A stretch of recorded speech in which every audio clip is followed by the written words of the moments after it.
Tonight, you will throw something away, a phone charger, a pair of jeans, maybe a light bulb. You won't think twice about it. But somewhere in your brain, a very old alarm is quietly going off. Why does losing something always hurt more than gaining it ever feels good? That question has a stranger answer than you'd expect, and it stretches back much further than you'd guess. In the 1970s, two psychologists named Daniel Kahneman and Amos Tversky ran a series of experiments that would eventually change how we understand the human mind. They gave people simple choices: take a guaranteed small amount of money or gamble for a larger one. Over and over, people chose the safe option, even when the math clearly favored the gamble.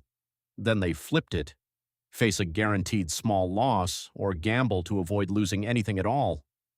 Suddenly, the same people who avoided risk before started taking huge risks to dodge a loss. The pattern was consistent. People feel the pain of losing something roughly twice as strongly as the pleasure of gaining the same thing. They called it loss aversion. It wasn't a quirk, it was a rule. Think about why that rule might exist at all. Your brain was built by millions of years of scarcity, and scarcity does not forgive mistakes. Losing a food source once could mean starving through a season. Losing shelter once could mean freezing before morning. An ancestor who celebrated a small gain and then wandered carelessly didn't survive as often as one who flinched hard at even the possibility of loss. So the brain that survived long enough to become your brain was the brain that overreacted to loss every single time. That wiring never got a software update. It's still running in you right now, in a world that looks nothing like the one it was built for. Here's where it gets strange. That same wiring doesn't just shape how you feel about things you lose. It shapes what gets built in the first place, and more importantly, what gets taken away from you on purpose, by people who understood this instinct long before Kahneman ever put it into a lab. In 1924, a group of the world's largest light bulb manufacturers met in Geneva. They had a problem.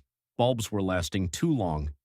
Some were already burning for over 2,500 hours, and every year the engineering kept improving. A bulb that never burns out is a bulb nobody ever buys again. So the companies agreed on something almost unthinkable. No bulb should last longer than 1,000 hours. Engineers who built anything more durable were fined for it. Internal documents describe technicians being penalized for making filaments too reliable, which sounds backwards until you understand the business logic sitting underneath it. The public justification was that shorter bulbs burned brighter, and there was a sliver of truth buried in that claim, since hotter filaments genuinely do fail faster. But brightness was never the real reason for the limit. The real reason had nothing to do with light at all. It had everything to do with your loss aversion and how a company could quietly engineer a product around it.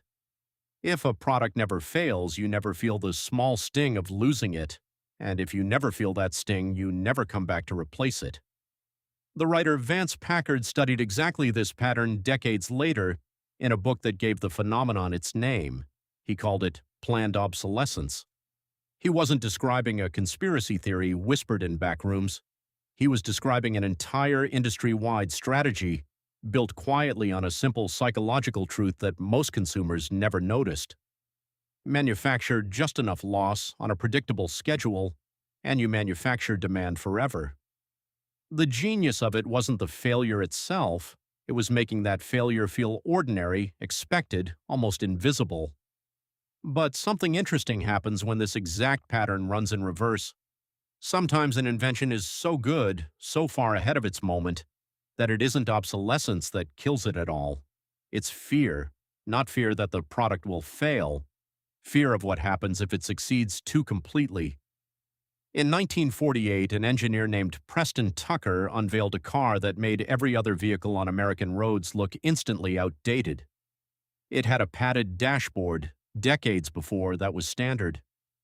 A windshield designed to pop outward on impact instead of shattering into the driver. A center headlight that turned with the steering wheel, illuminating corners before the driver even reached them. None of this existed anywhere else in the industry at the time. Seatbelts weren't standard in any American car yet. Crumple zones weren't even a concept yet. Tucker was quietly building the safest car most people had ever seen, decades before safety became something manufacturers advertised on purpose. So what actually killed it? Not a design flaw, not a crash. A federal investigation into his fundraising practices, launched and publicized before a single court had ruled on anything, which destroyed public trust